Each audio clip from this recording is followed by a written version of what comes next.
నాగ చైతన్య, శోభిత ధూళిపాల వీళ్ళిద్దరి పెళ్లి విషయంలో ఎంత ఘోరంగా ట్రోలింగ్ జరిగిందో మనం చూసాం. అయితే అప్పట్లో అన్ని ట్రోల్స్ వచ్చినా, అన్ని రూమర్స్ వచ్చినా, ఆ విధంగా వీళ్ళపైన ఎన్నో రకాలుగా మాట్లాడినప్పటికీ ఇటు నాగ చైతన్య గారు కానీ, శోభిత గారు కానీ ఎక్కడ కూడా చిన్న విషయం గురించి కూడా వాళ్ళు రియాక్ట్ అవ్వలేదు.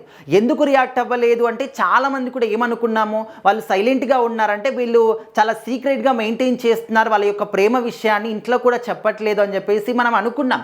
కాకపోతే వాళ్ళు ఎక్కడికి వెళ్ళినా కూడా ఏదో ఒక రకంగా వాళ్ళు సేమ్ లొకేషన్లో ఫొటోస్ తీసుకోవడం కానీ అండ్ సేమ్ స్టోరీస్ మెన్షన్ చేయడం కానీ ఈ విధంగా కొన్ని విషయాలు చిన్న చిన్న విషయాలు దొరికిపోయారనమాట.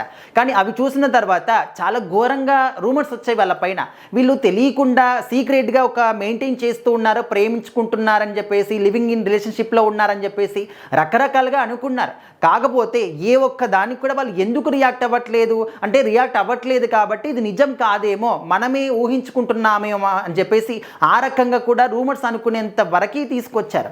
సో ఇంకా సడన్గా ఎంగేజ్మెంట్ చేసుకొని అందరికి కూడా షాక్ ఇచ్చారనమాట. సో మరి గతేడాది డిసెంబర్లోనే చాలా గ్రాండ్గా వెడ్డింగ్ చేసుకున్నారు అండ్ వీళ్ళ యొక్క జంట గురించి ఇండియా వైడ్గా మాట్లాడుకున్నారనమాట. మోస్ట్ టాక్డ్ జంటగా కూడా వీళ్ళిద్దరు జంట నిలిచింది. నాగ చైతన్య గారు, శోభిత గారు చూడడానికి చాలా చాలా ముచ్చటైన జంటగా ఉన్నారు. కలకాలం ఇదే విధంగా కలిసి మెలిసి ఉండాలి, ఇంకా మీ మధ్య ఎవ్వరు కూడా రాకూడదు, మీ జంటకి ఎవరు కూడా దిష్టి పెట్టకూడదు అని చెప్పేసి చాలా మంది కోరుకున్నారు. అయితే రీసెంట్గా శోభిత గారు ఒక ఇంటర్వ్యూకి వెళ్ళారనమాట. ఆ ఇంటర్వ్యూలో మాట్లాడుతున్నప్పుడు వీళ్ళ జంట గురించి, ఆ జంట గురించి వస్తున్నటువంటి ఒక ట్రోలింగ్ గురించి కానీ చాలా విషయాలు షేర్ చేసుకున్నారనమాట. వాళ్ళ ఫ్యామిలీ గురించి కానీ, తన పర్సనల్ లైఫ్ గురించి కానీ అండ్ వివాహ బంధం గురించి కానీ ఈ విధంగా చాలా విషయాలు షేర్ చేసుకున్నారు. అందులో మెయిన్గా మనం ఏం మాట్లాడుకుంటున్నామంటే ఇక్కడ వీళ్ళిద్దరి జంట గురించి అప్పట్లో వచ్చినటువంటి ట్రోల్స్ గురించి. సో మరి ఆ ట్రోల్స్ వచ్చినప్పుడు మీరు ఎందుకు రియాక్ట్ అవ్వలేదని చెప్పేసి అక్కడ ఉన్న వాళ్ళు అడిగారు శోభిత గారు. అప్పుడు శోభిత గారు ఏం చెప్పారంటే, అసలు నేను అనవసరమైన విషయాల గురించి అసలు పట్టించుకోను, ఆ విధంగా పట్టించుకోవడం వల్ల మనకు వచ్చేది ఏమీ లేదు, అనవసరంగా మన మనస్సు పాడవుతుంది, అంటే మన మైండ్ అంతా కూడా పాడైపోతుంది ఎందుకు అని చెప్పేసి శోభిత గారు చెప్పారనమాట. సో అదేవిధంగా నాగ చైతన్య గారు కూడా అనుకుంటారు కాబట్టి మేము ఎవరం కూడా ఆ రూమర్స్ గురించి కానీ దేని గురించి రియాక్ట్ అవ్వలేదు అని చెప్పేసి చెప్పుకొచ్చారు.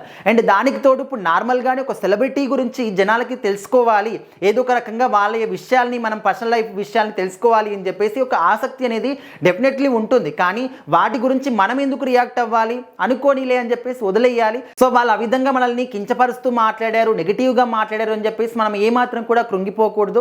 అండ్ గొప్పగా పొగుడుతున్నారు, ఎత్తేస్తున్నారు అని చెప్పేసి మనం పొంగిపోకూడదు అని చెప్పేసి కూడా శోభిత గారు చెప్పుకొచ్చారనమాట.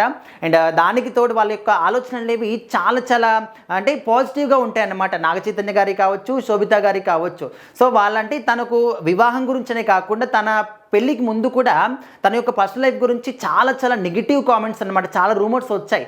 సో వాటిని చూసినప్పుడు వాళ్ళ అంటే అవన్నిటిని కూడా చూసి ఈ స్థాయికి తను వచ్చింది కాబట్టి ఇంకా అవి అలవాటు అయిపోయాయని కూడా మనం అనుకోవచ్చు. సో ఆ విధంగా వేటి గురించి కూడా పట్టించుకోకుండా మన లైఫ్ ఏంటి, మనం ప్రశాంతంగా ముందుకు వెళ్ళాలి, తన లైఫ్ అంతా కూడా ప్రశాంతంగా ఉండాలని చెప్పేసి తను కోరుకుంటారు. సో ఈ విషయాన్ని మాత్రం క్లారిటీగా చెప్పారనమాట. సో మరి శోభిత గారు, నాగ చైతన్య గారు పెళ్లి చేసుకున్నప్పటి నుంచి కూడా దాదాపు ఒక 6-7 నెలలు అవుతున్నట్టుంది. సో ఖచ్చితంగా వాళ్ళు మాత్రం చాలా హ్యాపీగా ఉన్నారు. ఏ ఈవెంట్లో కనిపించినా కూడా అరే జంట అంటే వీళ్ళలాగా ఉండాలి అనే స్థాయిలో వీళ్ళ గురించి చాలా మంది మాట్లాడుకుంటూ ఉంటారనమాట. సో మొత్తానికి చాలామంది ఏమంటున్నారంటే సమంత గారితో ఉన్నప్పుడు లేనటువంటి హ్యాపీనెస్ శోభిత గారితో ఉన్నప్పుడు మాత్రం చైతన్య గారికి రెట్టింపు అయింది అని చెప్పేసి మాట్లాడుకుంటున్నారు. సో మరి మీ అభిప్రాయం కూడా అదేనా? ఖచ్చితంగా కామెంట్ చేయండి.